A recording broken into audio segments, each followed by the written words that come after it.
고요함 속에서 하루가 시작되었다. 경기도의 한 작은 마을. 이른 새벽부터 공기에는 풋풋한 흙냄새와 싱그러운 풀내음이 감도는 것 같았다. 김복자 할머니의 작은 한옥집 마당에서는 낡은 라디오에서 흘러나오는 구수한 트로트 가락이 아침을 알렸다. 올해로 이르니 넘은 김복자 할머니는 삐걱거리는 마룻바닥을 딛고 일어나 텃밭으로 향했다.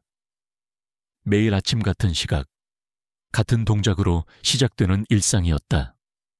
그녀의 발소리를 들은 것인지 계집에서 녀석이 고개를 내밀었다.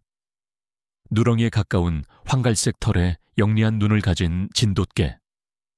이름은 보리였다. 보리는 꼬리를 살랑이며 할머니에게로 다가와 그녀의 다리에 머리를 비볐다. 보리의 털에서는 맑은 햇살과 흙내음이 섞인 고유의 냄새가 났다.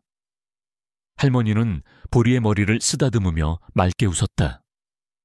그 웃음에는 보리에 대한 깊은 애정이 담겨 있었다. 보리는 할머니의 삶에서 단순한 반려동물이 아니었다. 보리는 그녀의 남편, 이창식 씨가 세상을 떠나기 직전 남겨준 마지막 선물이었다. 여보, 이 녀석은 특별해. 순종 진돗개라서 영리하기도 하거니와 무엇보다 당신을 평생 지켜줄 든든한 친구가 되어줄 거야. 남편은 그 말을 남기고 보리를 할머니의 품에 안겨주었다. 보리를 쓰다듬을 때마다 할머니는 남편의 따뜻한 손길을 다시 느끼는 듯했다. 보리는 그녀의 삶에서 남편의 빈자리를 채워주는 유일한 존재였다. 그녀는 보리와 함께 텃밭을 일구고 마당을 쓸고 때로는 읍내시장까지 함께 걸었다.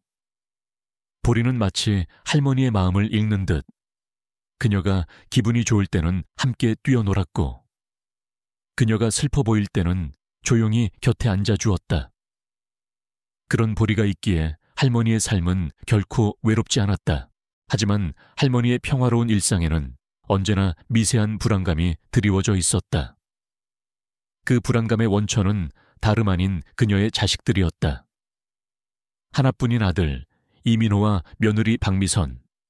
서울에서 사업을 벌인답시고 시도하는 족족 실패하며 빚더미에 올라 있었다. 민호는 할머니에게 전화할 때마다 혹은 찾아올 때마다 노골적으로 재산 이야기를 꺼냈다.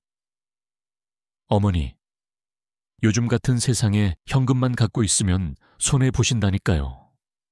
재개발 소문도 돌고 그러는데 집도 저희 명의로 옮겨서 투자하는 게 어떻겠어요. 민호의 말에는 어머니를 걱정하는 척하는 교묘한 속셈이 숨겨져 있었다. 할머니는 아들의 말을 들을 때마다 마음이 아팠다. 자식의 빚을 대신 갚아준 것이 한두 번이 아니었다. 하지만 그녀는 남편이 남겨준 재산을 함부로 넘겨줄 생각이 없었다. 남편 이창식 씨는 생전에 매우 신중한 사람이었다. 그는 자식들이 돈을 물쓰듯 쓰는 것을 경계하며 항상 이렇게 말했다. 돈은 함부로 주는 것이 아니다. 정말 필요할 때, 그리고 올바른 사용법을 아는 사람에게만 주는 것이다. 할머니는 남편의 이 말을 가슴에 새기고 있었다. 그녀는 아들 민호와 며느리 미선이 그 돈을 올바르게 사용할 것이라는 확신이 없었다. 민호는 젊은 시절부터 번번이 사업에 실패했다. 치킨집, 중고차 판매, 심지어는 호떡 장사까지 손대는 것마다 망했다. 그때마다 할머니와 남편이 뒷수습을 해주었지만 민호는 고마워하기는커녕 더 많은 돈을 요구했다. 며느리 미선 또한 사치스러웠다. 명품 가방과 옷을 좋아해 빚은 눈덩이처럼 불어났고 신용카드 대금이 밀릴 때마다 할머니에게 매달렸다. 어머님, 이번 한 번만 도와주세요. 정말 이번이 마지막이에요. 하지만 미선은 한 번도 약속을 지킨 적이 없었다. 할머니는 그런 자식들의 모습에 마음 한켠이 늘 불안했다. 특히 최근 들어 민호 부부의 행동이 더욱 수상해졌다. 그들은 일주일에 한 번씩 집을 찾아왔고 올 때마다 보리를 대하는 태도가 달라졌다. 보리의 털을 쓰다듬고 평소에는 주지 않던 간식을 듬뿍 주며 과하게 친절을 베풀었다. 며느리 미선은 보리의 몸을 위아래로 훑어보며 마치 계산이라도 하는 듯한 눈빛을 보였다. 어머님, 보리 정말 잘생겼네요. 순종 진돗개라더니. 털도 윤기가 흐르고. 미선의 말에 할머니는 그저 웃으며 우리 보리가 얼마나 똑똑한데 라고 자랑했다. 할머니는 그들의 달라진 태도가 그저 보리를 예뻐하기 때문이라고 순수하게 생각했다. 하지만 그녀는 알지 못했다. 보리의 영특함과 순종이라는 사실이 그들에게는 돈으로 보이고 있었다는 것을. 장마가 시작되기 전날이었다. 이른 아침부터 후덥지근한 공기가 마을을 감쌌다. 찌푸린 하늘은 금방이라도 비를 쏟아낼 듯 검은 먹구름을 잔뜩 머금고 있었다. 그날따라 민호와 미선이 평소보다 훨씬 이른 시간에 할머니의 집을 찾아왔다. 할머니는 예상치 못한 자식들의 방문에 놀라 앞침에 흙을 털며 마중 나갔다. 너희들 웬일이냐? 이렇게 일찍 민호의 손에는 서류 몇 장이 들려 있었고 미선은 평소보다 짙은 화장을 하고 있었다. 뭔가 중요한 일이 있을 때 나타나는 그녀의 버릇이었다. 어머니, 저희예요. 미선이 억지로 밝은 목소리를 내며 문을 두드렸다. 할머니가 문을 열자마자 보리가 꼬리를 흔들며 민호 부부에게 다가갔다. 하지만 민호는 보리를 제대로 쳐다보지 못했다. 그의 눈은 흔들렸고 입에는 식은땀이 배어 있었다. 어머니, 죄송해요. 그런데 정말 급한 일이라서요. 민호의 목소리는 미세하게 떨렸다. 또 무슨 사고라도 쳤니? 할머니의 목소리에는 이미 모든 것을 짐작하고 있다는 기색이 역력했다. 민호가 이런 표정을 지을 때는 10중 8구 돈 이야기였다. 민호는 마른 침을 삼키고 어렵게 입을 열었다. 카드 빚이 눈덩이처럼 불어나서 이제 개인 파산 신청 말고는 길이 없어요. 죄송하지만 300만 원만 빌려주실 수 없을까요? 그의 목소리는 점점 작아졌다. 그 자신도 이 부탁이 얼마나 뻔뻔한 것인지 잘 알고 있었다. 할머니의 얼굴이 굳어졌다. 또 돈 이야기였다. 민호 부부는 지난 몇 년간 수십 번도 더 돈을 빌리러 왔지만 제대로 갚은 적은 단 한 번도 없었다. 민호야, 지난번에 빌려간 돈도 아직 안 갚았지 않니? 그게 마지막이라고 하지 않았더냐? 할머니의 목소리에는 실망감이 가득했다.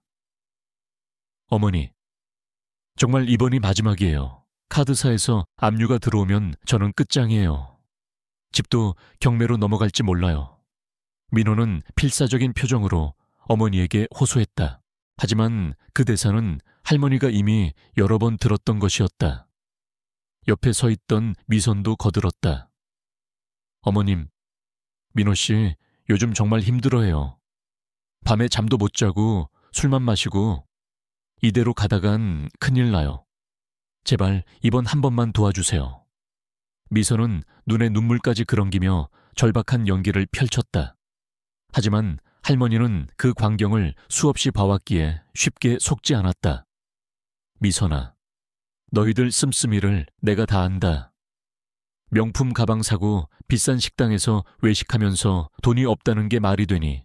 할머니의 날카로운 지적에 미선은 당황했지만 이내 표정을 바꾸며 능숙하게 거짓말을 했다. 어머님, 그건 다 옛날 얘기예요. 지금은 정말 허리띠 졸라매고 살고 있어요. 하지만 미선의 손목에는 수백만 원은 좋게 넘어 보이는 시계가 채워져 있었고 들고 있는 가방도 명품이었다. 할머니는 그 모습을 보고 한숨을 내쉴 수밖에 없었다. 할머니가 결국 거절하려던 바로 그때 미선의 시선이 대문 밖으로 향했다. 골목 어귀에 파란색 경차가 한 대 서 있었다. 짐칸에는 철창이 실려 있어 보통 트럭이 아님을 알 수 있었다. 번호판은 4827. 미선은 그 차를 본 기억이 있었다. 이 동네에서 유명한 개장수 김태수의 차였다. 김태수는 시골을 돌며 개를 사들이는 남자로 마을에서는 나쁜 소문이 끊이지 않았다. 미선은 슬쩍 민호의 팔을 툭 치며 속삭였다. 여보, 저 사람 아직도 저기 있네. 민호도 창밖을 보고 파란 트럭을 확인했다. 그리고 무언가 결심한 듯 눈을 질끈 감았다. 그들의 대화는 할머니에게 들리지 않을 만큼 속삭임에 가까웠다. 잠깐 맡기는 것뿐이야. 나중에 꼭 다시 찾아오면 돼. 어머니 몰래 말이야. 진돗개는 비싸다고 하니 100만 원 정도는 받겠지. 그걸로 당장 급한 이자만 맞고 나중에 어머니께 갚으면 되잖아. 걔는 또 다른 놈으로 구하면 그만이고. 두 사람의 대화는 거의 속삭임에 가까웠지만 계획은 이미 굳어진 듯했다. 그들은 보리를 팔아 빚을 갚고 나중에 돈을 갚고 다시 사오겠다는 터무니없는 계획을 세우고 있었다. 순진한 할머니는 이 모든 음모를 알지 못한 채 여전히 민호 부부를 타일렀다. 너희는 그렇게 돈이 중요하니 더 작은 집으로 이사해서라도 살면 될 것을. 어머니, 집은 이미 담보로 잡혀 있어요. 월세도 보증금으로 다 까먹었고요. 정말 급하다고요. 민수의 목소리에는 절박함이 묻어났다. 하지만 할머니의 결심은 확고했다. 아무튼 안 된다. 내 아버지는 살아계실 때 함부로 돈 주지 말라고 하셨다. 자식 망치는 지름길이라고 팽팽한 긴장감이 흐르던 그때 할머니가 갑자기 자리에서 일어났다. 우체국 좀 다녀와야겠다. 망이된 적금 통장 정리를 해야 해서. 너희는 여기서 기다리고 있거라. 할머니는 농협 통장과 노란색 메모지 한 장을 손에 들었다. 메모지에는 생전 남편의 글씨로 이렇게 적혀 있었다. 이게는 나의 분신이다. 반드시 동물 등록을 할 것. 등록번호는 8703. 할머니는 남편이 남긴 이 말을 항상 소중히 간직하고 있었다. 보리야, 집 잘 보고 있거라. 금방 다녀올게. 할머니는 그렇게 말하며 보리의 머리를 쓰다듬었다. 보리는 평소처럼 대문까지 그녀를 배웅했다. 꼬리를 흔들며 그녀의 모습이 보이지 않을 때까지 바라보고 있었다. 보리의 눈은 불안함으로 가득 차 있었다. 평소와 달리 주인의 걸음걸이에서 낯선 기운을 느꼈던 것이다. 하지만 할머니가 골목을 막 돌아선 순간 민호와 미선의 계획이 시작되었다. 미선은 부엌에서 사료 한 줌을 가져와 보리를 유인했다. 보리야, 맛있는 거 줄게. 이리 와. 보리는 의심 없이 미선을 따라갔다.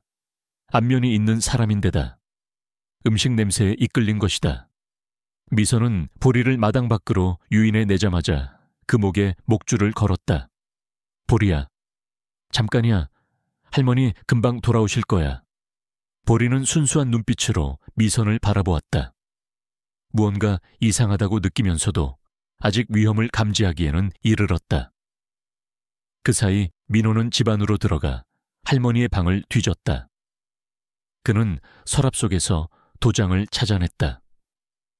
미선은 미리 준비해온 위임장에 그 도장을 찍었다. 재개발 보상금만 나오면 전부 다 갚을 수 있어. 민호는 자신에게 되뇌었다. 하지만 그의 손은 계속 떨렸고 마음 한구석에서는 양심의 목소리가 울리고 있었다. 재개발 소문, 그거 그냥 뜬 소문일 뿐이잖아. 민호의 혼잣말은 불안과 자기 합리화가 뒤섞여 있었다. 하지만 그는 이미 이 길을 선택해버렸다. 되돌아갈 수는 없었다. 밖에서는 미선이 보리를 골목 어귀까지 데리고 갔다. 파란 경차에서 김태수가 내리더니 보리를 위아래로 훑어보았다. 이거 진짜 진돗개 맞아네. 혈통 좋은 순종입니다. 동물 등록도 다 되어 있고요. 김태수는 보리의 털과 체격을 꼼꼼히 살폈다. 경험 많은 그의 눈으로 보기에도 보리는 무척 잘생긴 개였다. 털에는 윤기가 흘렀고 체격도 다부졌다. 무엇보다 그 눈빛이 아주 영리해 보였다. 얼마에 팔 건데 급해서 그러니 100만 원만 쳐주세요. 100만 원 비싸. 50만 원. 그건 너무... 70만 원은 어떠세요? 60만 원. 이 정도도 엄청 쳐준 거야. 미선은 잠시 망설였지만 시간이 없었기에 그 금액에 합의했다. 김태수는 현금 60만 원을 미선에게 건네고 보리를 트럭 짐칸에 태웠다. 그때서야 비로소 보리는 무언가 잘못되었다는 것을 깨달았다. 주인을 부르며 짖었지만 이미 때는 늦었다. 트럭 짐칸의 문이 닫히고 시동이 걸렸다. 멍, 멍, 멍, 멍 보리의 울음소리가 골목에 울려 퍼졌지만 미선은 돌아보지 않았다. 그녀는 그저 손안의 현금을 빤히 바라보며 집으로 돌아갈 뿐이었다. 집안에서는 민호가 위임장에 도장을 찍고 있었다. 그것은 돌아가신 아버지가 남긴 재산에 관한 위임장이었다. 부동산 처분 권한까지 포함된 중요한 서류였다. 됐어. 이걸로 어머니 명의 재산을 움직일 수 있어. 정말 괜찮을까? 나중에 들키면. 들킬 리가 있나? 재개발 얘기만 나오면 어차피 집값은 오를 거야. 그때 팔면 돼. 민호는 자신의 계획을 설명했다. 하지만 그의 목소리에는 확신이 없었다. 모든 것은 추측에 불과했다. 미선이 돌아와 민호에게 돈을 건네자 그의 표정에 안도의 빛이 스쳤다. 60만 원이나 받았네. 생각보다 많잖아. 진돗개라서 비싸게 쳐준 거야. 이걸로 당분간 이자는 낼 수 있겠어. 두 사람은 서로를 보며 안도의 한숨을 내쉬었다. 하지만 그것도 잠시. 곧 할머니가 돌아올 시간이었다. 어머니 오시기 전에 정리해. 아무 일도 없었던 것처럼 보여야 해. 민호와 미선은 서둘러 집을 정리하고 위임장과 도장을 원래 자리에 돌려놓았다. 하지만 남겨진 보리의 목줄만은 어찌할 도리가 없었다. 파란 경차는 이미 마을을 떠나 어디론가 향하고 있었다. 보리는 좁은 철창 안에서 주인을 그리워하며 계속해서 울부짖었다. 그것은 김복자 할머니의 평온한 삶에 커다란 균열이 생긴 순간이었다. 그녀가 우체국에서 돌아와 대문을 열었을 때 평소 같으면 보리가 꼬리를 흔들며 달려나왔을 텐데 오늘은 쥐 죽은 듯 조용했다. 이상하다 싶어 주위를 둘러보았다. 보리야. 어디에 있니? 할머니는 보리를 부르며 집안을 샅샅이 뒤졌다. 뒷마당을 확인하고 보리가 좋아해 자주 드러눕던 장독대 주변도 보았지만 보리의 모습은 어디에도 없었다. 그때 마당 한가운데 덩그러니 놓인 목줄을 발견했다. 어라? 이게 왜 여기에? 할머니는 목줄을 집어들고 고개를 갸웃했다. 보리가 스스로 목줄을 풀 리가 없었다. 그리고 집안 탁자 위에 놓인 종이 한 장이 눈에 들어왔다. 그것은 위임장 사본이었다. 할머니의 이름이 적혀 있고 도장이 찍혀 있었다. 하지만 할머니에게는 그런 서류에 도장을 찍어준 기억이 전혀 없었다. 이게 뭐냐? 내가 언제 이런 걸... 할머니의 손이 떨리기 시작했다. 라디오에서 흘러나오는 지지직거리는 음악 속에서 자신의 심장 박동소리만이 유난히 크게 들렸다. 무언가 끔찍한 일이 일어났음을 그녀는 직감했다. 나는 바보가 아니야. 김복자 할머니는 흔들리는 손으로 탁자 위에 위임장 사본을 쥐었다. 마음속에서 차가운 분노가 치밀어 올랐다. 이 모든 것이 우연일 리가 없었다. 민호와 미선이 다녀갔고 보리가 사라졌으며 정체불명의 위임장이 나타났다. 이 세 가지 사실은 마치 정교하게 짜인 퍼즐 조각처럼 하나의 그림을 완성하고 있었다. 할머니는 조용히 눈을 감았다. 그녀의 머릿속에서는 아들과 며느리의 얼굴이 떠올랐다. 그들이 내뱉은 거짓말과 위선적인 눈물이 주마등처럼 스쳐 지나갔다. 그래, 민수야. 네가 이럴 줄은 알았다. 네, 욕심이 결국 너를 이렇게 만들었구나. 할머니는 스스로에게 말했다. 하지만 그녀는 절망하거나 무너지지 않았다. 그녀는 평생을 억척스럽게 살아온 강인한 사람이었다. 그녀는 남편의 말이 떠올랐다. 여보, 세상이 아무리 빨리 변해도 우리는 우리 속도대로 살아가자. 그게 가장 행복한 거야. 할머니는 남편이 자신을 위해 남겨둔 이 작은 지혜를 잊지 않았다. 그녀는 한때 외로움과 고통에 짓눌려 있었지만 이제는 싸워야 할 이유가 생겼다. 그 이유의 중심에는 사랑하는 보리가 있었다. 다음 날 아침 일찍 할머니는 낡은 농협 통장과 함께 남편의 글씨가 적힌 노란 메모지를 손에 쥐었다. 메모지에는 이렇게 쓰여 있었다. 이 개는 나의 분신이다. 반드시 동물 등록을 할 것. 등록번호는 8듀공3. 할머니는 이제야 남편이 왜 그토록 동물 등록을 강조했는지 깨달았다.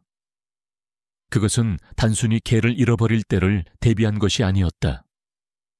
그것은 혹시 모를 가족의 배신에 대비해 그녀를 보호하려는 남편의 마지막 사랑이었던 것이다. 할머니는 먼저 읍사무소의 동물 등록 창구로 향했다. 그녀는 진돌이의 등록 정보를 확인했다. 등록번호 8하공3번으로 조회해 주세요. 담당 직원은 컴퓨터를 두드리더니 고개를 끄덕였다. 8270-3번 진돗개보리. 소유주는 김복자님이시네요.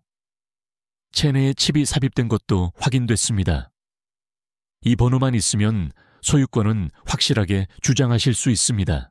할머니의 가슴이 벅차올랐다. 여보, 당신이 왜 그렇게 동물 등록을 강조했는지 이제야 알겠어요. 당신은 저를 끝까지 지켜주려 했던 거군요. 할머니는 눈시울이 붉어졌지만 눈물을 닦고 곧바로 실종 신고를 했다. 그리고 경찰서에도 신고를 했다.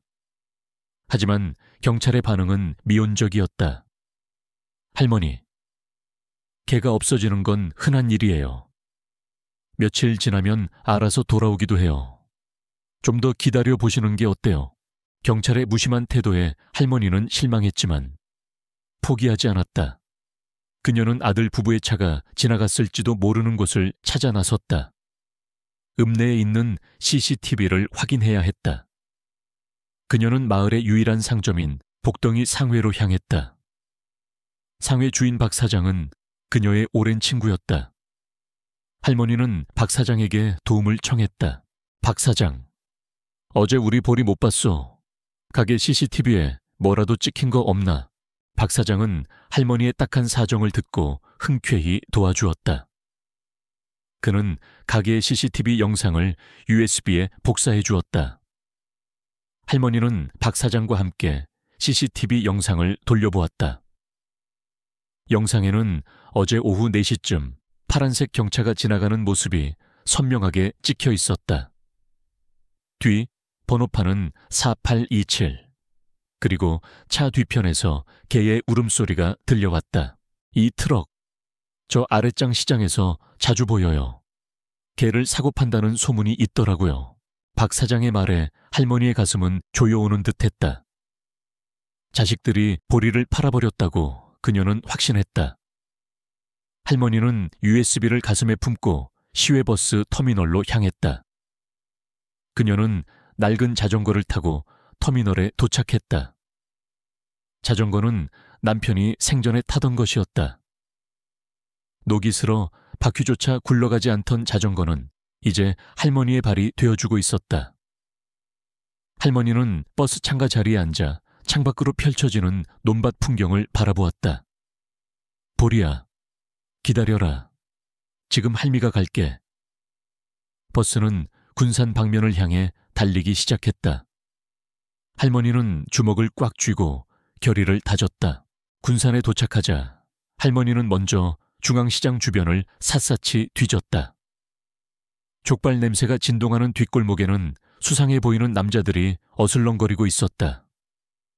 할머니는 용기를 내어 나이든 상인에게 물었다. 실례합니다. 개 거래를 전문으로 하는 사람을 아시나요?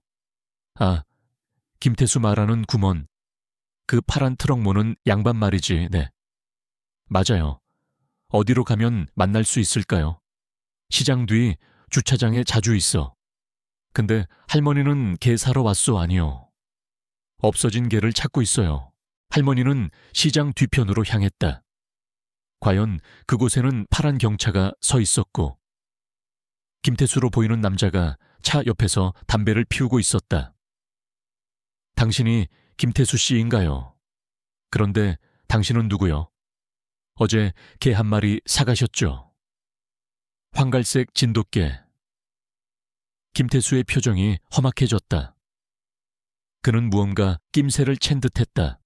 할머니, 그 개는 벌써 다른 데로 넘겼어. 딴 개나 알아보셔. 그게 제 개입니다. 등록번호도 있고 CCTV 영상도 있어요. 할머니는 USB를 꺼내 보였다. 김태수는 당황한 기색으로 한 걸음 물러섰다. 할머니, 나는 합법적으로 거래했어. 개 주인이 직접 팔러 왔다고. 그 사람들은 제 자식들입니다. 제 허락 없이 제 개를 판 거예요. 그건 당신네 집안 문제지. 나랑은 상관없어. 김태수는 차에 타려고 했지만 할머니는 차문을 단단히 붙잡았다. 어디로 보냈는지 알려주세요. 제발요, 할머니. 이러지 마시오. 장사 방해하면 경찰 부를 거야. 저도 절도죄로 이미 신고는 마쳤습니다. 할머니의 의연한 목소리에 김태수는 순간 움찔했다. 하지만 결국 그는 차에 시동을 걸고 달아나 버렸다. 첫 시도는 실패로 끝났지만 할머니는 포기할 생각이 없었다. 오히려 결의는 더욱 굳어졌다. 보리야, 할미가 반드시 너를 찾아낼게. 기다리고 있거라. 할머니는 시장 상인들로부터 더 많은 정보를 모으기 시작했다. 김태수가 개를 어디로 넘기는지 누군가는 알고 있을 거라고 생각했다. 아, 그 양반 다른 지역으로 가해 자주 넘겨. 군산 밖으로 말이야. 한 상인이 슬쩍 알려주었다.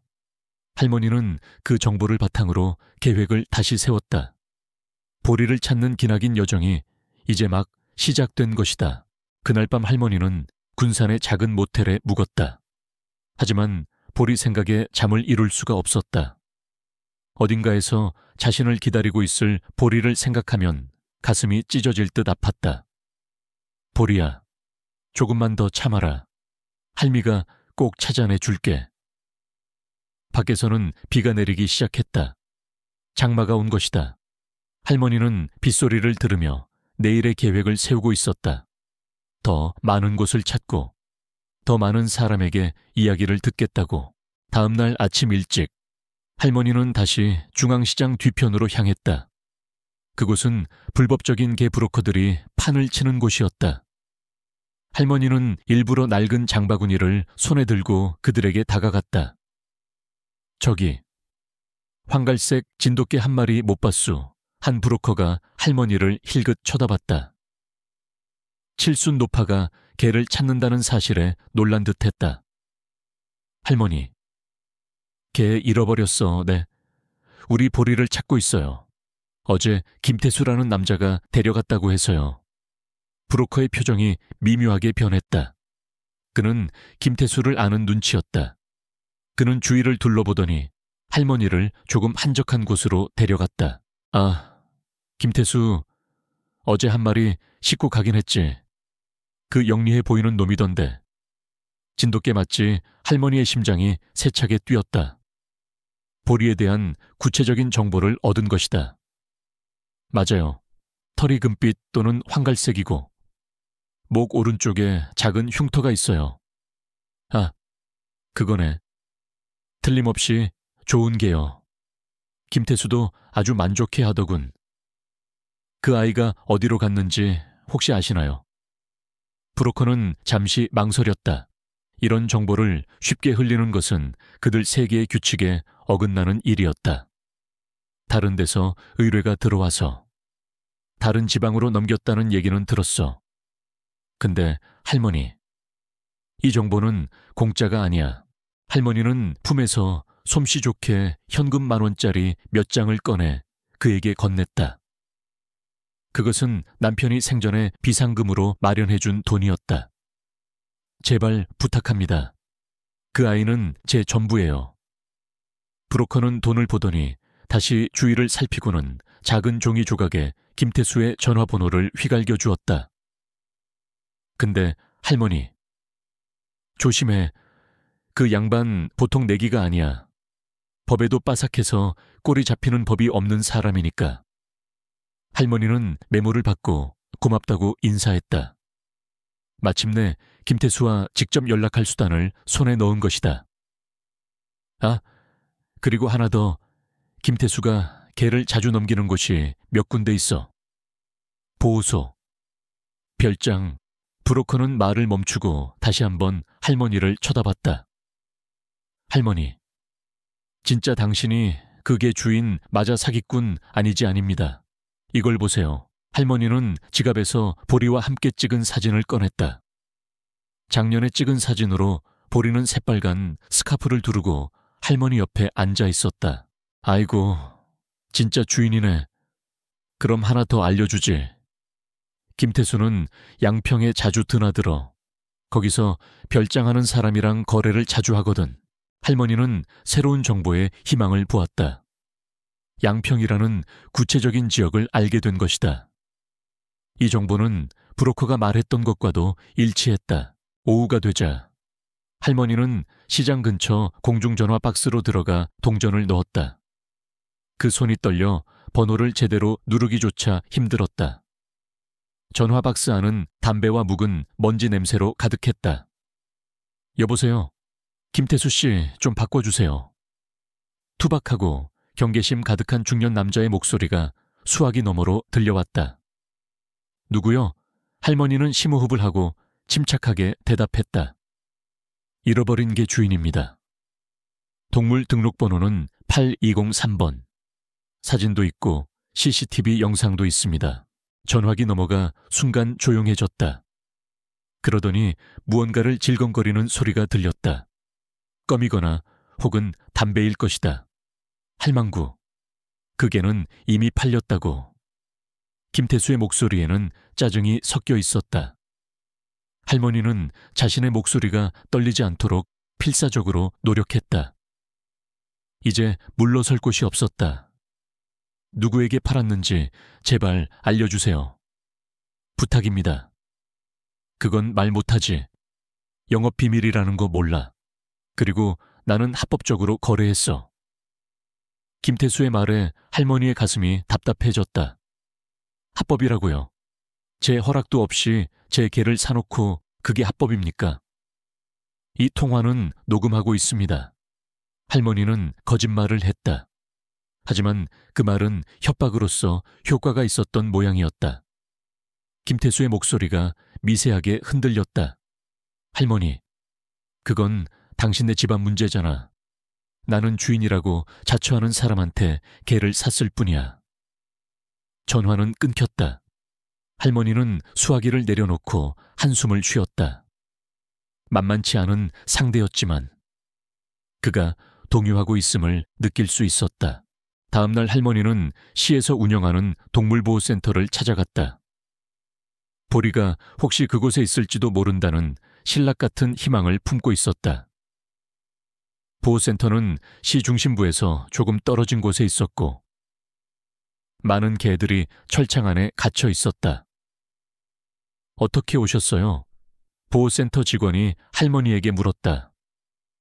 젊고 친절해 보이는 여자 직원이었다. 개를 찾고 있어요. 진돗개인데. 김태수라는 사람이 개를 맡기러 오지 않았나요? 직원의 표정이 미묘하게 변했다. 그녀는 김태수를 아는 듯했다. 김태수 씨요. 가끔 오세요. 어떤 개를 찾으시는데요. 할머니는 보리의 사진을 보여주며 상세한 특징을 설명했다. 직원은 고개를 끄덕이며 할머니를 안내했다. 첫 번째, 두 번째 철창을 지나 세 번째 철창에서 보리와 꼭 닮은 개를 발견했다.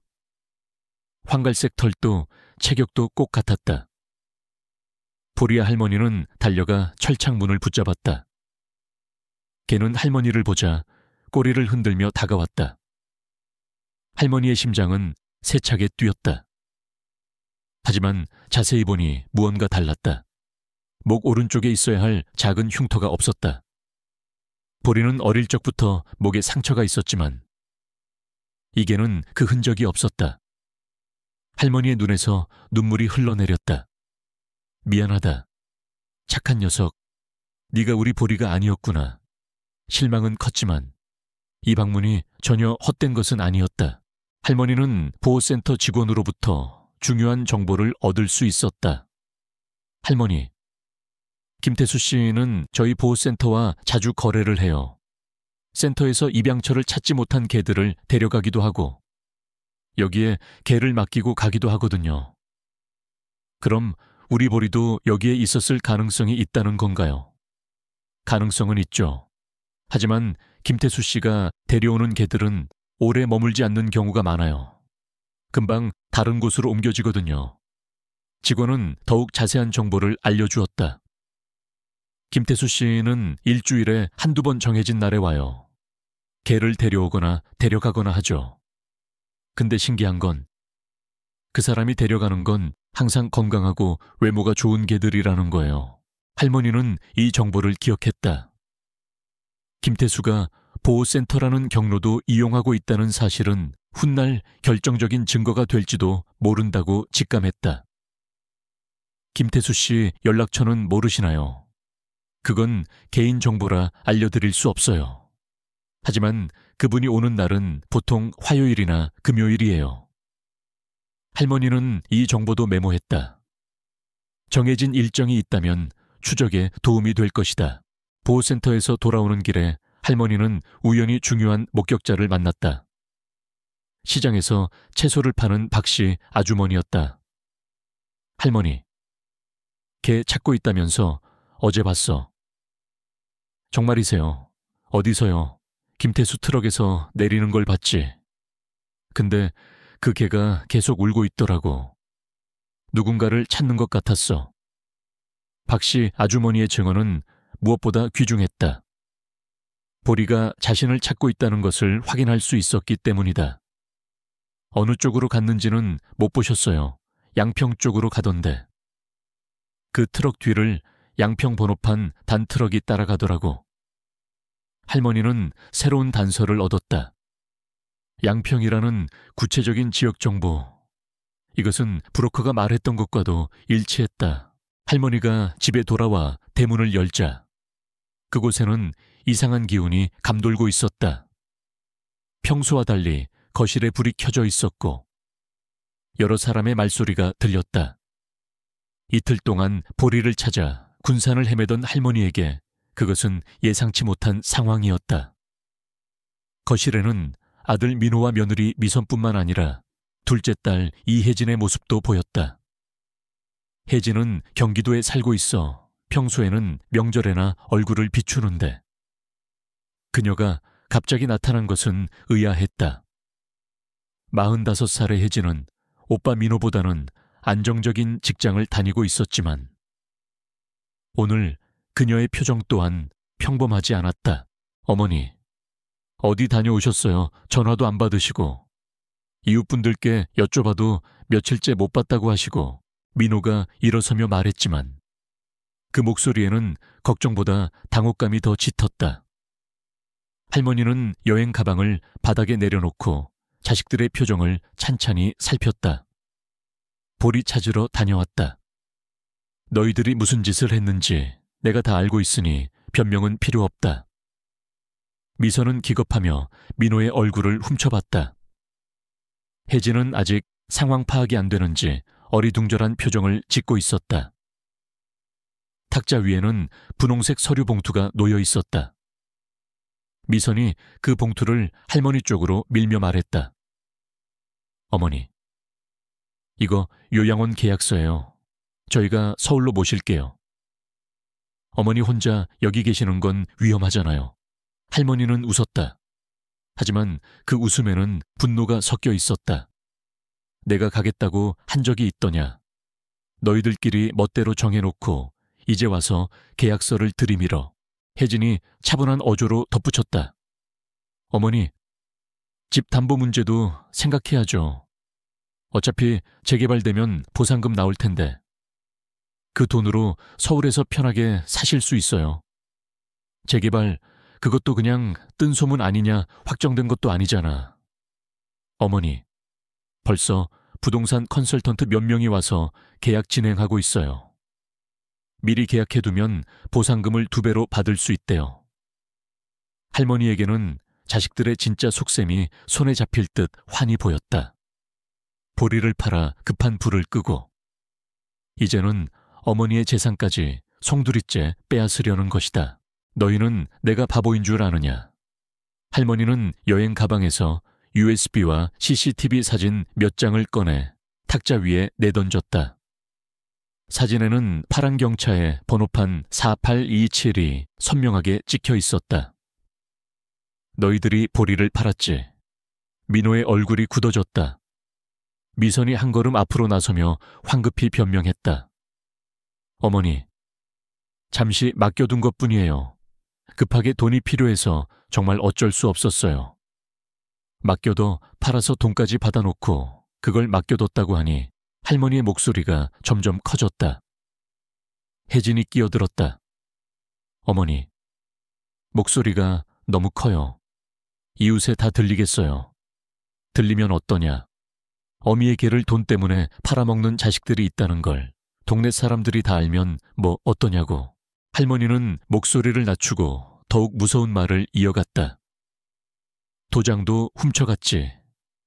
내 방에서 방 안이 싸늘하게 식었다. 할머니가 모든 것을 알고 있다는 사실에 세 사람은 동요를 감추지 못했다.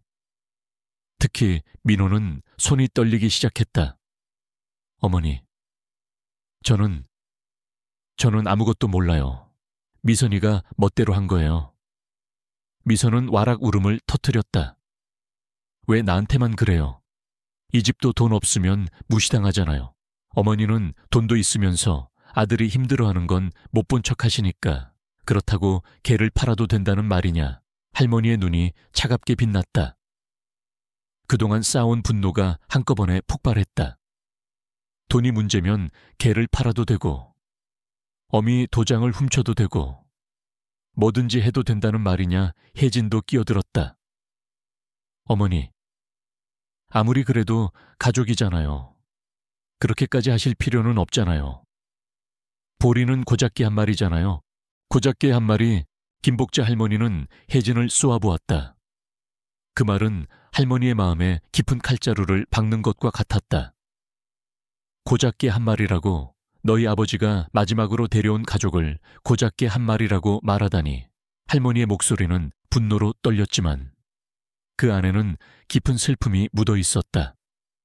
어머니, 아버지 돌아가신 지 3년이나 지났는데 아직도 그 개한테 집착하시는 거예요.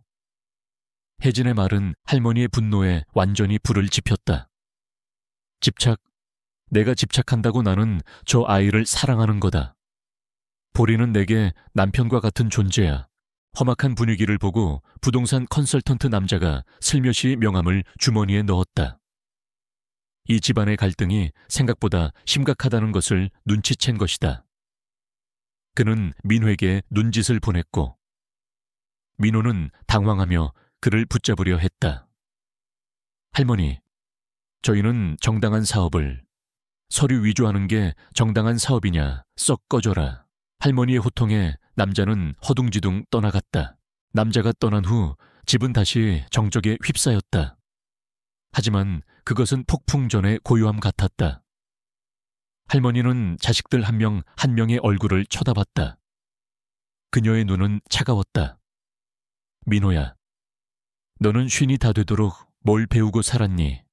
돈이 급하면 어미를 속여서 살아가겠다는 거냐? 민호는 고개를 떨구고 아무 말도 하지 못했다. 미선아, 너도 마찬가지다. 시어머니 개를 팔아서 명품 가방이라도 사려고 했니? 미선은 흐느껴 울었다. 어머님, 정말 급했어요. 이자를 못 내면 집이 경매로 넘어가면 집을 팔면 될 것 아니냐. 왜 남의 개를 팔아서 문제를 해결하려 하니? 미선의 말에 할머니는 완전히 격분했다. 남이라니요. 어머니 개인데 왜 남이에요? 내 개다 내 개라고 너희 개가 아니란 말이다. 할머니의 목소리는 너무나 단호하고 차가워서 민호와 미선은 더 이상 반박할 수 없었다. 혜진이 끼어들었다. 어머니, 일단 진정하세요. 보리는 찾아서 다시 데려오면 되잖아요. 데려와 양평까지 팔려간 아이를 어떻게 데려온단 말이냐. 할머니의 말에 세 사람은 할 말을 잃었다. 어머니가 보리의 행방을 거기까지 추적했을 줄은 꿈에도 생각하지 못했던 것이다. 어머니, 양평까지 다녀오셨어요. 민호의 목소리는 경악으로 가득 차 있었다. 그래, 다녀왔다. 너희들이 60만 원에 팔아치운 우리 보리를 되찾으러 말이다. 구체적인 액수까지 알고 있다는 사실에 민호와 미선은 더욱 당황했다. 그날 밤 자식들이 모두 떠나자 할머니는 남편의 영정 앞에 주저앉았다. 여보, 제가 지켜야 할 게 너무 많아요. 보리도 지켜야 하고 당신이 평생 일구어 온 재산도 지켜야 하고. 할머니는 처음으로 눈물을 흘렸다. 그동안 꾹꾹 참아왔던 슬픔과 분노가 한꺼번에 터져나왔다. 자식들의 배신은 그녀의 마음을 깊이 핥히었다. 이 나이에 저 혼자 어떻게 해야 하나요? 당신이 없는데 어떻게... 하지만 할머니는 이내 눈물을 닦고 일어섰다. 그녀는 포기할 수 없었다. 남편이 남겨준 모든 것을 지켜야만 했다. 다음 날 아침 일찍 할머니는 밤을 꼬박 새우고 일어나 있었다. 마음이 어지러웠지만 그녀는 남편의 유품을 정리하며 마음을 다잡으려 했다. 옷장에서 낡은 외투를 꺼냈을 때 그 안주머니에서 편지 봉투 하나가 툭 떨어졌다. 그것은 그녀가 본 적 없는 봉투였다. 봉투 겉면에는 남편의 글씨로 이렇게 쓰여 있었다. 복자에게, 만약 누군가 당신을 힘들게 하거든 이걸 열어보게. 할머니는 떨리는 손으로 봉투를 열었다. 편지에는 남편의 단정한 글씨로 중요한 내용이 적혀 있었다. 복자, 만약 당신이 이 편지를 읽고 있다면 내가 걱정하던 일이 벌어진 거겠지. 자식들이 당신을 힘들게 하고 있겠구나. 할머니의 눈에서 눈물이 쏟아졌다. 남편은 이 상황까지 예견했던 것이다. 통장에 찍힌 금액은 아주 일부일 뿐이야. 진짜 재산은 다른 곳에 있어. 신탁이 농협에 연계되어 있네. 할머니는 놀랐다. 남편이 그녀 몰래 비밀 계좌를 만들어 두었던 것이다. 편지는 계속되었다. 동물 등록 칩번호 8203번이 그 신탁 계좌에 접근하기 위한 2단계 인증 번호라네. 이것만이 유일한 열쇠야. 할머니는 이제야 남편이 왜 그토록 보리의 동물 등록과 내장 칩 삽입을 강조했는지 이해했다. 그것은 단순히 개를 지키기 위함이 아니었다. 재산을 지키기 위한 안전장치였던 것이다. 도장이 없어도 집과 본인 확인만 있으면 내 뜻대로 수령인을 변경할 수 있어. 자식들이 아무리 위임장을 위조해도 진짜 재산에는 손댈 수 없도록 해두었네. 할머니는 남편의 지혜에 감탄했다. 남편은 자식들에 대한 불안감을 예견하고 이런 장치를 만들어 두었던 것이다. 만약 자식들이 문제를 일으키면 증거는 이 USB 안에 있네. CCTV, 계약서 양식, 위임장 양식 모두 준비해 두었어. 그리고 농협의 초회 과장에게는 미리 이야기해 두었으니 그를 찾아가게. 편지의 마지막은 이렇게 끝맺고 있었다. 복자, 당신은 스스로 생각하는 것보다 훨씬 강한 사람이야. 내가 없어도 뭐든지 할 수 있어. 보리와 함께 행복하게 살게. 사랑하네. 편지를 다 읽은 할머니는 모든 조각이 맞춰지는 듯한 기분이 들었다. 여보, 당신은 모든 걸 준비해 두었군요. 나를 혼자 남겨두고 가면서 이렇게까지 치밀하게 준비해 두다니. 할머니는 더 이상 자신이 혼자가 아님을 깨달았다. 남편이 준비해준 모든 것이 자신을 지켜주고 있었다. 그날 아침, 할머니는 농협으로 향했다. 최 과장을 만나기 위해서였다. 최 과장은 50대 중반의 믿음직해 보이는 남성이었고 남편과는 오랜 친분이 있었다. 복자 어머님 오셨습니까? 창식 형님께서 남기신 편지는 받으셨는지요? 최 과장은 할머니를 보자마자 그렇게 물었다. 남편이 미리 말을 해두었다는 것이 사실이었던 것이다. 네, 받았습니다. 그런데 이게 다 어떻게 된 일인지 어머님. 이쪽으로 오시죠. 드릴 말씀이 있습니다. 최 과장은 할머니를 상담실로 안내했다. 그리고 컴퓨터 화면을 보여주며 설명을 시작했다. 창식 형님께서 3년 전에 유언 신탁을 설정하셨습니다. 금액은 8천만 원입니다. 할머니는 숨을 삼켰다. 그것은 그녀가 알고 있던 금액보다 훨씬 많은 액수였다. 8천만 원이요. 그런데 왜 저는 몰랐을까요? 어머님을 지켜드리기 위해서입니다. 누군가 어머님을 협박하거나 속이더라도 특별한 인증 없이는 이 계좌에 접근할 수 없습니다. 최 과장은 설명을 이어갔다. 인증 방법이 아주 특수합니다. 동물 등록번호와 어머님 본인의 신분증이 동시에 필요합니다. 즉, 보리가 없으면 돈을 인출할 수 없는 구조입니다. 할머니는 이제야 보리가 얼마나 중요한 존재인지를 완전히 이해했다. 보리는 단순한 반려동물이 아니라 재산을 지키는 열쇠였던 것이다. 하지만 지금 보리는 여기 없어요. 보리를 찾아내셔야 합니다. 칩만 있으면 됩니다. 칩이 확인되면 바로 계좌에 접근하실 수 있습니다. 최 과장은 또 다른 중요한 정보도 알려주었다. 그리고 창식 형님께서 증거가 될 만한 자료들도 몇 가지 맡겨두고 가셨습니다. 자제분들이 문제를 일으킬 경우에 대비해서라고 하셨습니다. 할머니는 남편의 치밀함에 다시 한번 놀랐다. 그는 정말로 모든 것을 예견하고 준비해 두었던 것이다. 농협을 나선 할머니에게는 해야 할 일의 목록이 명확하게 그려져 있었다. 그녀는 그날 하루를 꼬박 들여 읍사무소, 경찰서 형사과, 동물보호센터를 돌며 공식적인 협조 루트를 구축하기 시작했다. 먼저 읍사무소로 향했다. 개 거래를 전문으로 하는 김태수라는 사람을 아시나요? 김태수 씨요. 시장에서 불법 거래 혐의로 감시 목록에 올라 있는 사람입니다. 신고만 들어오면 즉시 조사에 착수할 예정이었습니다. 할머니는 희망을 보았다. 자신이 혼자 싸우는 것이 아님을 깨달았다. 다음은 경찰서였다. CCTV 영상과 통화 녹음 기록을 제출하겠습니다. 그리고 절도죄로 피해 신고를 정식으로 접수해 주세요. 할머니, 이 정도 자료면 충분합니다. 저희도 수사 인력을 움직이겠습니다.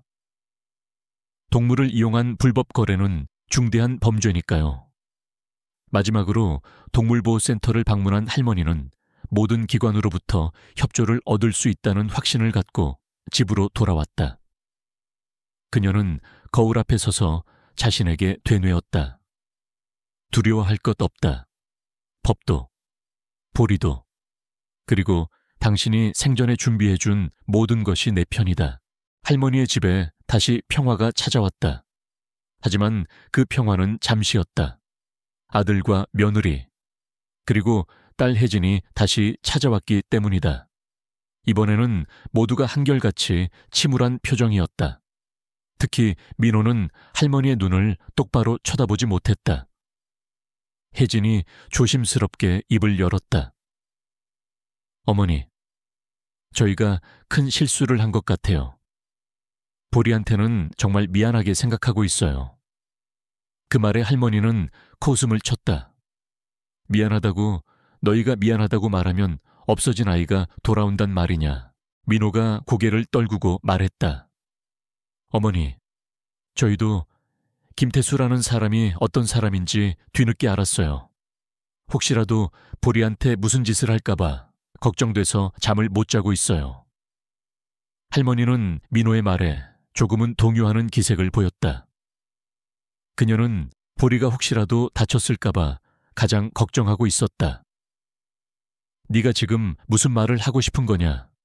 김태수 씨가 불법적인 개 거래를 하는 사람이라고 하던데요. 저희도 그런 사람인 줄은 몰랐어요.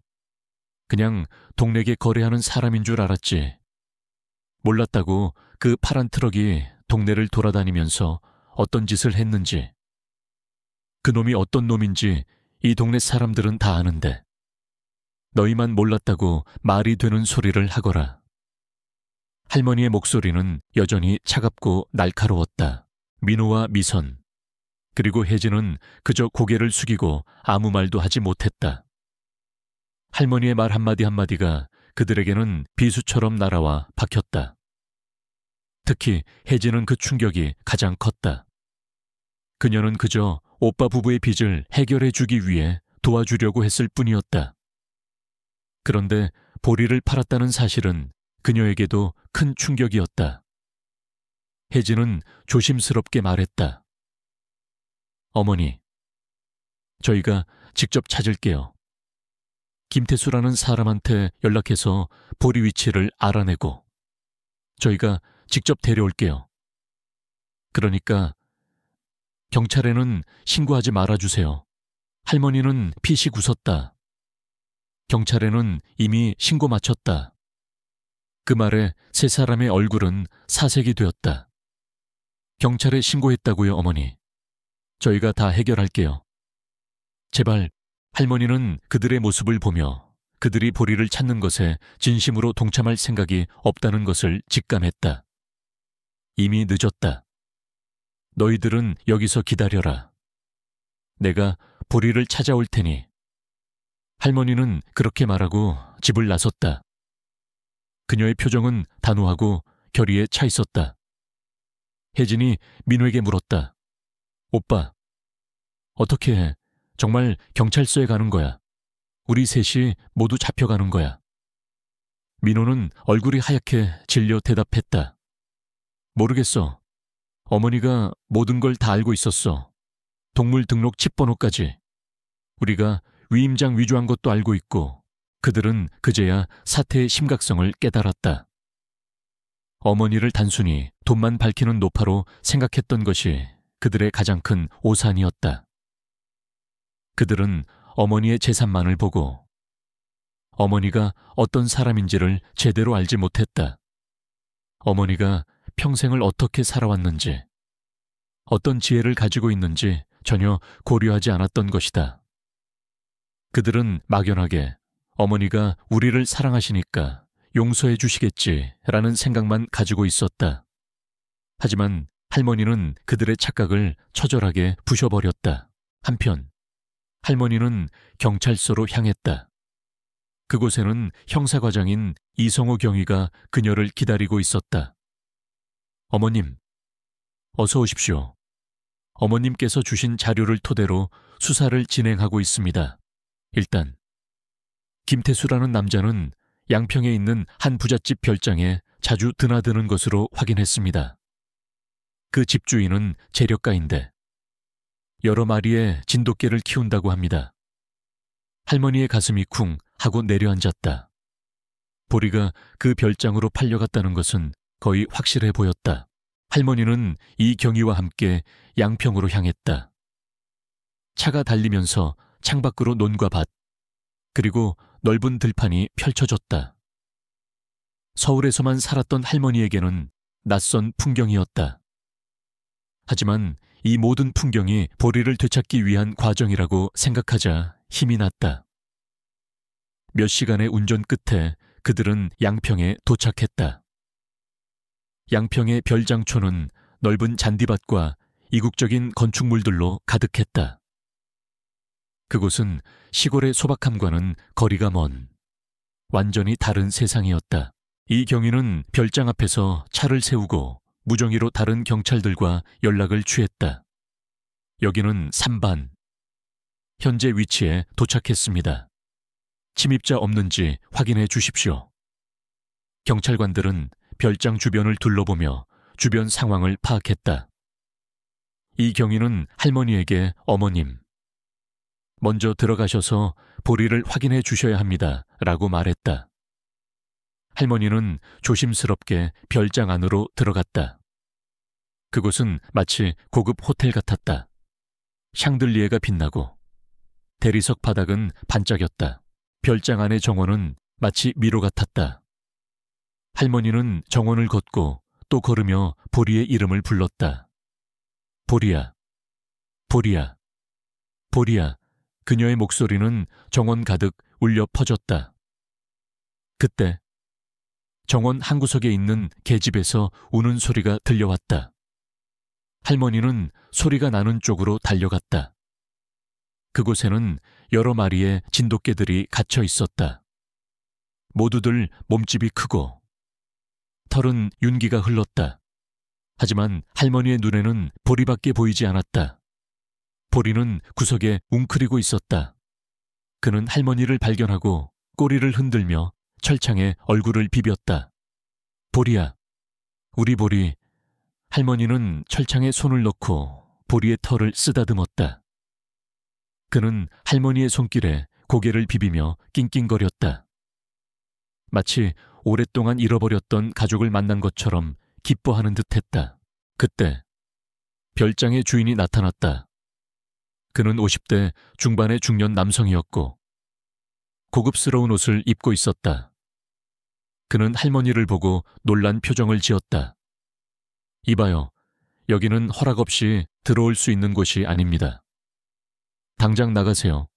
이 경위가 달려와 그를 제지했다. 경찰입니다. 동물 불법 거래 혐의로 이 별장을 수색해야겠습니다. 별장 주인의 표정이 굳어졌다. 불법 거래라니요. 저는 그저 합법적으로 개를 샀을 뿐입니다. 김태수라는 남자한테서 샀어요. 그 개는 김복자 할머니의 개입니다. 등록번호도 있고 칩도 삽입되어 있습니다. 이 경위는 보리의 칩을 스캔했다. 스캐너에서 8203이라는 번호가 뜨자 별장 주인은 아무 말도 하지 못했다. 그는 김태수가 자신을 속였다는 것을 깨달았다. 어르신, 죄송합니다. 저도 그 남자가 그런 사람인 줄은 몰랐습니다. 진심으로 사과드립니다. 별장 주인은 고개를 숙였다. 할머니는 아무 말도 하지 않았다. 그에게는 화를 내고 싶은 마음도 없었다. 그녀에게 중요한 것은 오직 보리뿐이었다. 이 경위는 보리의 소유권을 확인하고 그에게 보리를 넘겨주었다. 보리는 할머니의 품에 안겨 마치 아이처럼 낑낑거렸다. 할머니는 보리의 따뜻한 천을 느끼며 눈물을 흘렸다. 보리야, 미안하다. 할미가 너무 늦게 와서. 보리는 할머니의 눈물을 핥으며 그녀를 위로했다. 양평의 별장 마당에서 보리와의 재회는 그 자체로 감동적인 한 편의 영화와 같았다. 할머니는 보리를 품에 안고 한참 동안 흐느꼈다. 그동안의 걱정과 불안이 한꺼번에 터져 나왔다. 보리는 할머니의 눈물을 핥아주며 진심으로 위로했다. 이 경위는 그 광경을 보며 조용히 별장 주인에게 상황을 설명했다. 별장 주인은 자신이 김태수에게 속았다는 사실에 분노하며 김태수를 사기죄로 고소하겠다고 밝혔다.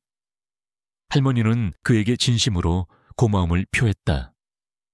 고맙습니다. 당신 덕분에 우리 보리를 되찾을 수 있었습니다. 할머니는 이 경유의 차를 타고 집으로 돌아왔다. 보리는 뒷좌석에 앉아 할머니의 품에 얼굴을 비비고 있었다. 할머니는 보리의 머리를 쓰다듬으며 조용히 속삭였다. 우리 보리, 할미가 미안해. 널 혼자 두고 가서. 보리는 꼬리를 흔들며 할머니의 말에 반응했다. 할머니의 마음속에는 이제 더 이상 슬픔이나 불안은 없었다.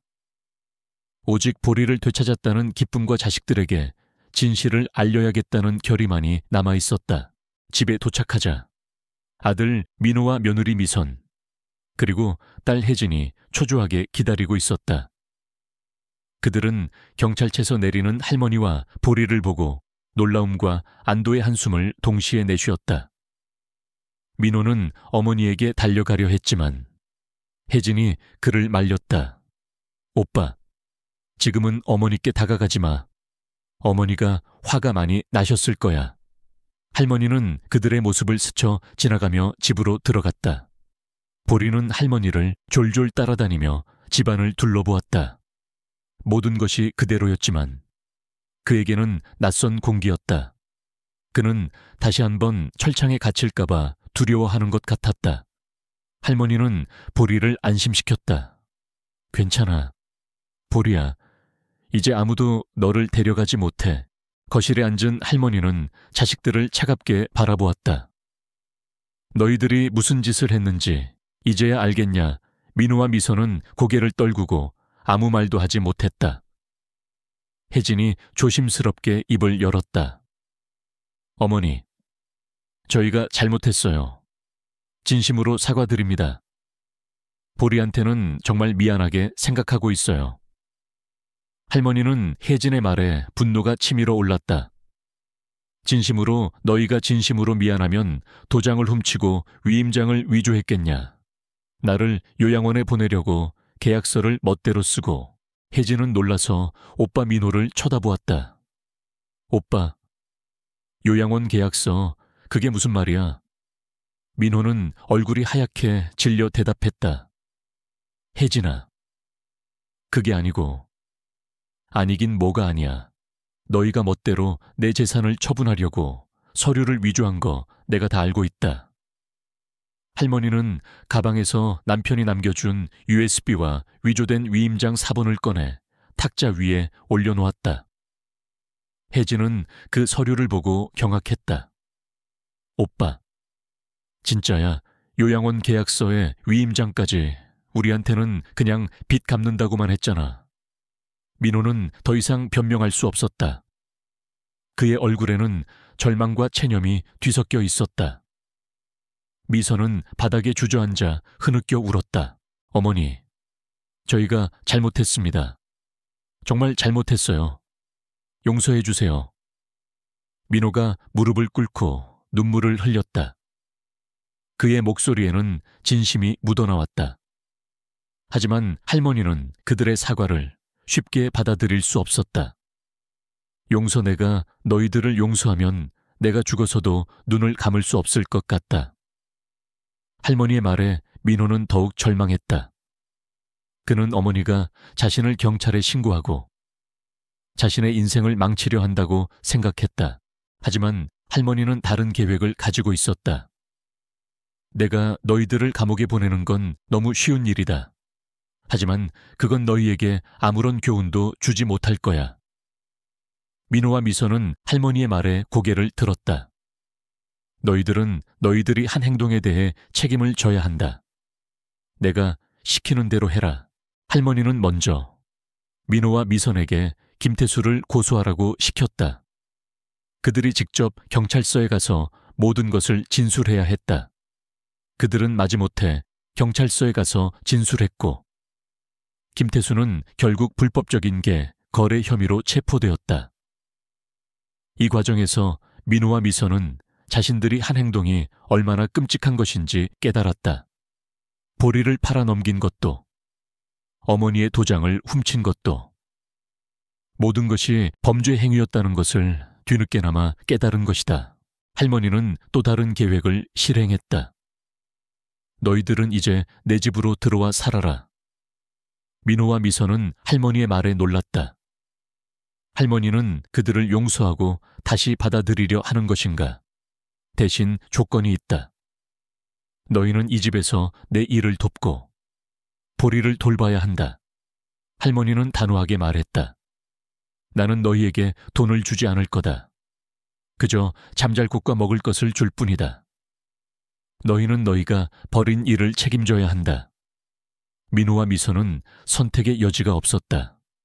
그들은 할머니의 집에 들어와 살게 되었다. 혜진은 그들의 모습을 보며 안심했다. 어머니가 그래도 오빠를 용서해 주었다는 사실에 안도했다. 그날 밤 할머니는 보리를 품에 안고 잠들었다. 그녀는 보리의 따뜻한 온기를 느끼며 평화로운 잠을 잘 수 있었다. 민호와 미선은 할머니의 옆방에서 잠을 이루지 못했다. 그들의 마음속에는 죄책감과 후회가 뒤섞여 있었다. 그들은 자신들의 어리석은 행동이 얼마나 큰 파장을 일으켰는지 깨달았다. 그리고 어머니가 자신들을 용서해 준 것에 대해 진심으로 감사하게 생각했다. 집안의 공기는 예전과는 완전히 달랐다. 침묵 속에서도 팽팽한 긴장감이 흘렀고 그 속에는 죄책감과 후회가 뒤섞여 있었다. 민호와 미선은 할머니의 지시대로 조용히 집안일을 돕고 보리를 돌봤다. 보리는 처음에는 낯선 이들을 경계했지만 할머니가 그들을 받아들이는 것을 보고 조금씩 마음을 열기 시작했다. 민호는 아침 일찍 일어나 마당을 쓸고 텃밭에 물을 주었다. 며느리 미선은 할머니의 밥상을 차리고 보리의 밥과 물을 챙겼다. 그들의 행동은 기계적이었지만 시간이 지나면서 조금씩 진심이 담기기 시작했다. 특히 보리를 돌보는 일은 그들에게 깊은 반성의 기회를 주었다. 민호는 보리를 산책시키러 나갈 때마다 마음속으로 보리에게 사과했다. 보리야, 정말 미안하다. 내가 욕심에 눈이 멀어서 너를 팔아넘기려 했다니. 네가 얼마나 소중한 존재인지 이제야 깨달았어. 미선은 보리의 털을 빗어주며 눈물을 흘리기도 했다. 내가 미쳤었지. 돈 때문에 이렇게 착한 아이를 팔아넘기려 하다니. 그들은 이제 보리가 단순한 동물이 아니라 한 가족의 일원이자 어머니의 삶에서 가장 중요한 존재임을 깨달았다. 하지만 할머니는 그들을 쉽게 용서하지 않았다.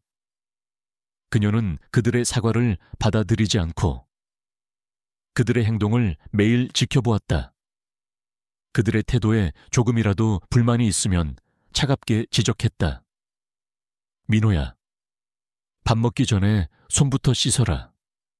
미선아, 보리 밥그릇은 깨끗하게 닦아줘야지. 흙이 묻었잖니. 할머니의 말은 채찍과 같았지만 그들의 영혼을 깨우는 목소리였다. 며칠 후 혜진이 다시 할머니의 집을 찾아왔다. 그녀는 민호와 미선의 모습을 보고 놀라움을 금치 못했다. 그들은 더 이상 돈에만 눈이 먼 사람들이 아니었다.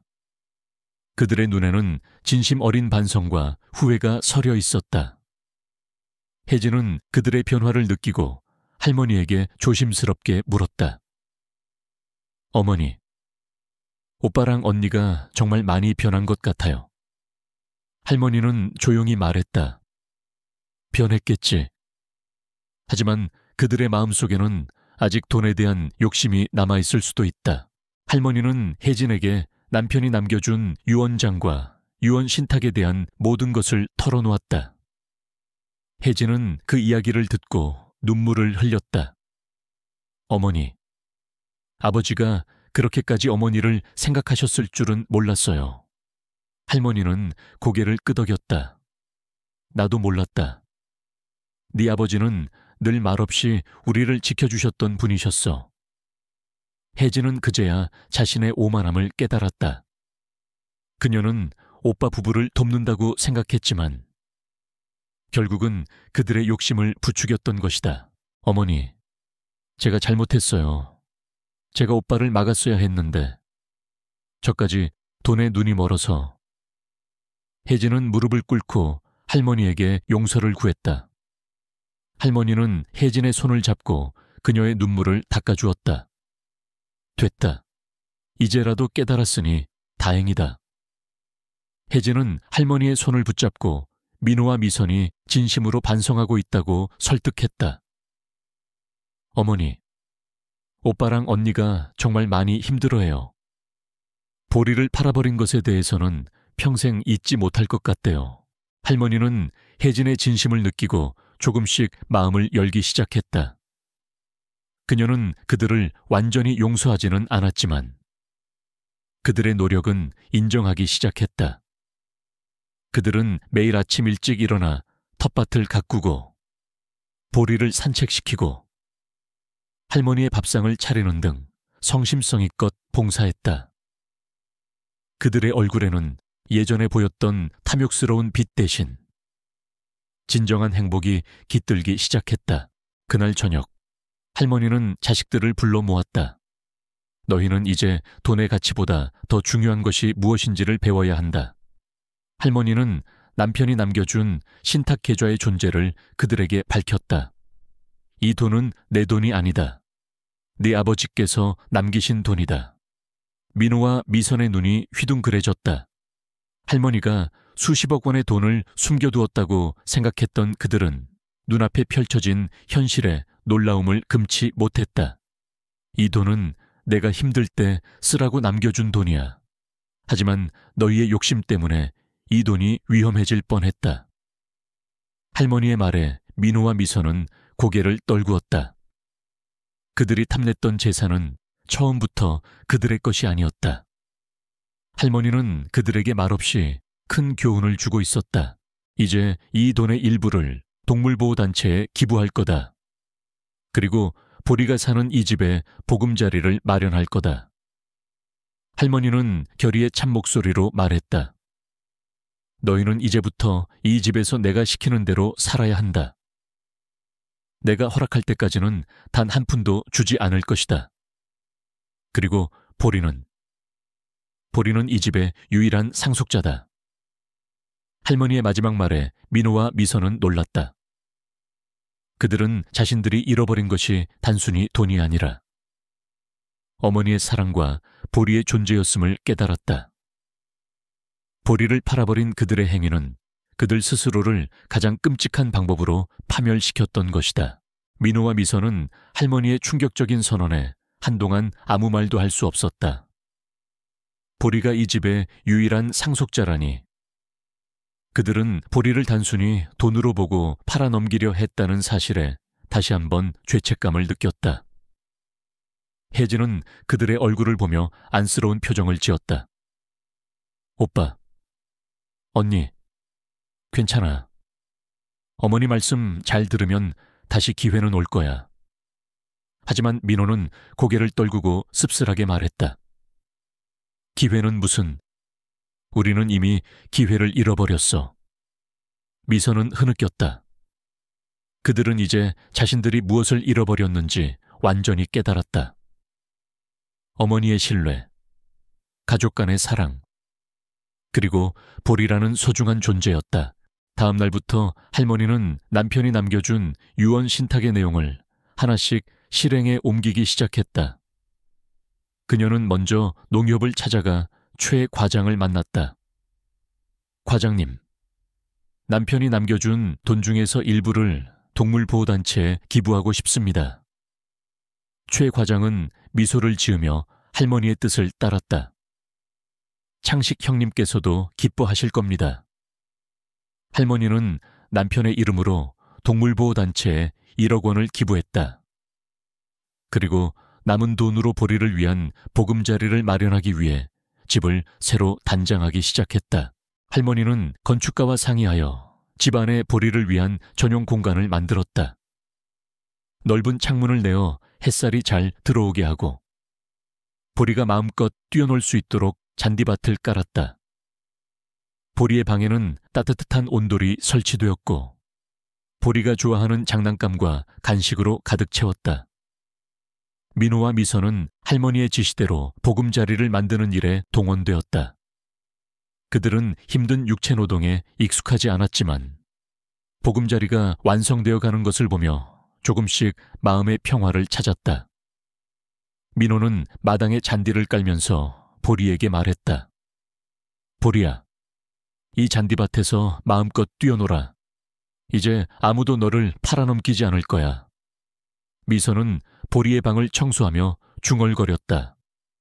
보리야, 따뜻하고 푹신한 침대에서 편하게 자. 미안해. 정말 미안해. 며칠 뒤 보리의 새로운 보금자리가 완성되었다. 할머니는 보리를 보금자리로 데려갔다. 보리는 넓고 쾌적한 자신의 공간에 만족하며 꼬리를 흔들었다. 할머니는 보리의 머리를 쓰다듬으며 조용히 말했다. 보리야, 이제 내 집이야. 아무도 너를 해치지 않을 거야. 보리는 할머니의 손길에 몸을 맡겼다. 그의 눈은 평화롭고 행복해 보였다. 그날 저녁, 할머니는 가족들을 모두 불러 모았다. 혜진도 함께였다. 이제 내 마지막 부탁을 하려고 한다. 할머니의 목소리는 차분했지만 단호했다. 너희들은 보리를 팔아넘기고 나를 속이려 한 죄를 잊지 말거라. 그리고 이 집에서 살면서 돈의 가치보다 더 중요한 것이 무엇인지 깨달아야 한다. 보리를 지키는 일은 곧 너희들 스스로의 영혼을 지키는 일임을 잊지 말거라. 민우와 미선은 고개를 숙였다. 할머니의 말은 그들의 심장을 찌르는 듯 아팠다. 그리고 이 집은 보리가 죽을 때까지 너희가 관리해야 한다. 보리가 죽으면 이 집은 동물보호단체에 기증할 거다. 할머니의 말에 민호와 미선은 다시 한번 충격을 받았다. 할머니는 정말로 모든 것을 보리에게 주기로 결심했던 것이다. 그들은 자신들이 탐냈던 재산을 결국 한 푼도 가질 수 없게 되었다. 하지만 이상하게도 그들의 마음은 편안해졌다. 이제 더 이상 돈에 대한 욕심 때문에 서로를 속이거나 싸울 필요가 없었기 때문이다. 그들은 이제 돈이 아니라 보리라는 존재를 통해 새로운 삶의 의미를 찾기 시작했다. 민호는 아침 일찍 일어나 보리를 산책시키고 미선은 보리의 밥과 물을 챙기며 보리를 위한 간식을 직접 만들기도 했다. 그들은 보리를 통해 어머니와 소통하고 어머니의 사랑을 다시 한번 느낄 수 있었다. 혜진은 그런 오빠 부부의 변화를 보고 기뻐했다. 오빠, 언니, 정말 많이 변했네. 혜진의 말에 민호는 쓴웃음을 지었다. 우리가 변한 게 아니야. 우리가 깨달은 거지. 우리가 얼마나 어리석었는지를. 미선은 눈물을 글썽겼다. 돈보다 더 소중한 게 뭔지 이제야 알겠어. 그들은 이제 더 이상 돈을 욕심내지 않았다. 그들은 보리의 존재를 통해 진정한 행복을 찾기 시작했다. 보리가 할머니와 함께 마당을 거닐고 햇살 아래에서 잠드는 모습을 보며 그들은 마음속으로 속삭였다. 보리야, 네가 우리의 구원자였다. 그들은 이제 돈이 아니라 보리를 통해 가족의 의미를 다시 찾기 시작했다. 시간이 흘렀다. 민호와 미선은 이제 완벽하게 새로운 삶에 적응했다. 그들은 더 이상 서울의 번화가를 그리워하지 않았다.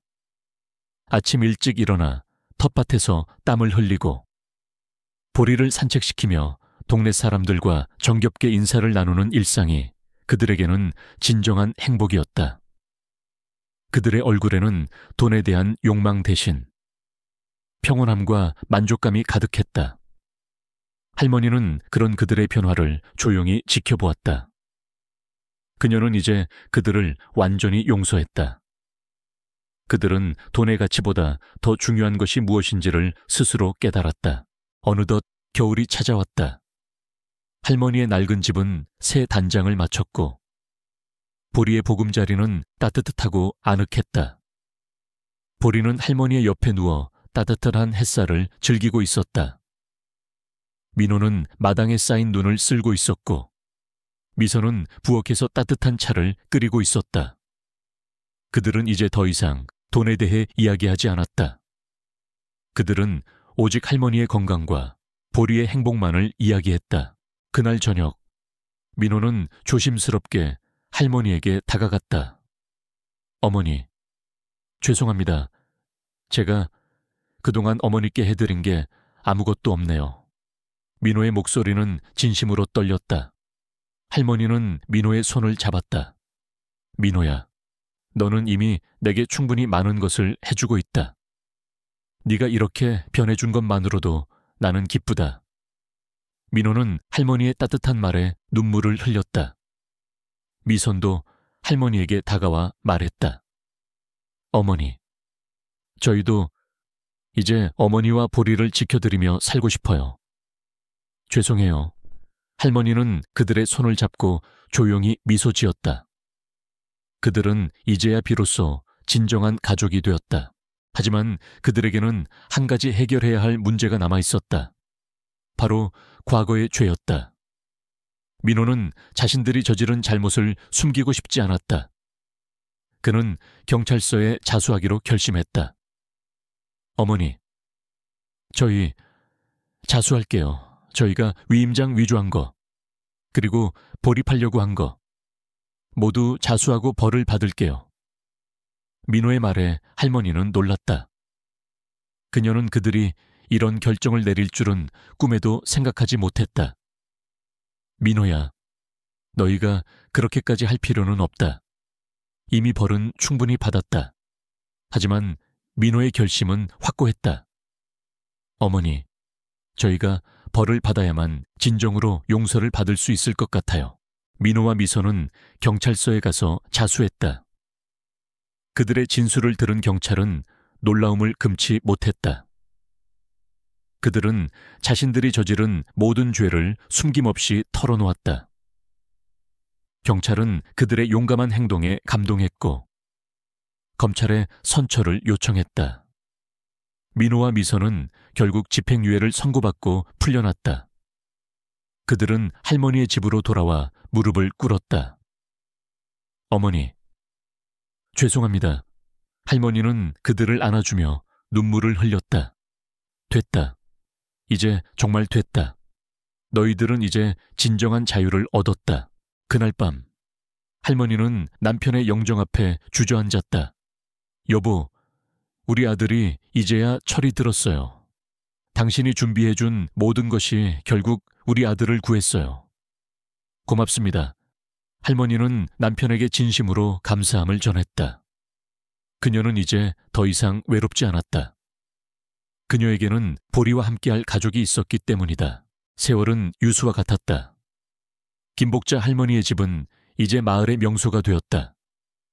사람들은 행복하게 살아가는 할머니와 그녀의 가족, 그리고 보리의 이야기를 들으며 감동했다. 민호와 미선은 이제 동네 사람들의 존경을 받는 사람이 되었다. 그들은 더 이상 돈에 대한 욕심을 부리지 않았다. 그들은 보리의 존재를 통해 진정한 사랑과 행복을 찾았다. 혜진은 이제 오빠 가족을 진심으로 이해하고 사랑하게 되었다. 그들은 모두 한 가족으로 뭉쳐 할머니의 곁을 지켰다. 할머니의 삶은 이제 평화롭고 행복했다. 그녀는 매일 아침 보리와 함께 산책을 하고 텃밭에서 직접 기른 채소로 밥을 지어 먹었다. 보리는 할머니의 옆을 그림자처럼 따라다녔다. 그는 할머니의 삶의 동반자이자 가족의 화합을 지켜주는 수호신이었다. 할머니는 보리의 존재가 아니었다면 이 모든 것을 잃어버렸을 것이라고 생각했다. 그녀는 남편이 보리를 통해 자신에게 남겨준 메시지를 가슴 깊이 새겼다. 진정한 가치는 돈이 아니라 사랑과 믿음, 그리고 가족이다. 어느 화창한 봄날, 할머니는 보리와 함께 마당에서 햇살을 쬐고 있었다. 보리는 할머니의 무릎을 베고 누워 깊은 잠에 빠져 있었다. 할머니는 보리의 머리를 쓰다듬으며 조용히 속삭였다. 보리야, 너는 내게 남편이 남겨준 가장 소중한 선물이야. 네 덕분에 내가 다시 행복해질 수 있었어. 보리는 할머니의 손길에 몸을 맡겼다. 그의 눈빛은 평화롭고 따뜻했다. 그때 할머니는 평생 잊지 못할 장면을 보게 되었다. 보리가 잠든 틈에 그의 목에 숨겨진 작은 칩이 빛을 발하는 것 같았다. 그것은 단순한 빛이 아니라 할머니에게 보내는 보이지 않는 메시지였다. 어머니, 저는 괜찮아요. 이제 행복해요. 할머니는 보리의 메시지에 눈물을 흘렸다. 이후 할머니는 남편이 남겨준 유언 신탁의 나머지 금액을 모두 동물보호단체에 기부했다. 그녀는 남편의 뜻을 따랐고 그 돈은 수많은 유기견들을 살리는 데 사용되었다. 할머니의 이야기는 지역 신문에도 실렸고 많은 사람들에게 감동을 주었다. 민호와 미선은 자신들이 한때 탐냈던 돈이 어떻게 사용되었는지 보고 깊은 반성을 했다.